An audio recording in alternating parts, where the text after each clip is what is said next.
আজকে দুধ দিয়ে নয়, আজকে একটি পাতা দিয়েই দই বানিয়ে দেখাবো কিভাবে হয়।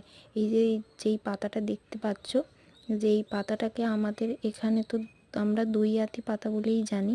তোমরা কে কী নামে জানো অবশ্যই আমাকে জানিও। এই যে দেখো, বানাবো বলে একদম কত গাছ সমেত সব তুলে নিয়ে চলে এসেছি।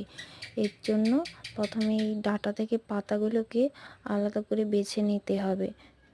এই যে ডাঁটা থেকে পাতাগুলো আলাদা হয়ে গেছে, কিন্তু দেখো পাতাগুলোর কি অবস্থা।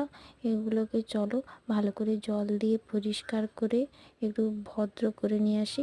এই যে হয়ে গেছে ভদ্র। এরপর এটাকে বানাবো, তার জন্য একটা বাটিতে 2 বাটি জল নিয়ে নিলাম।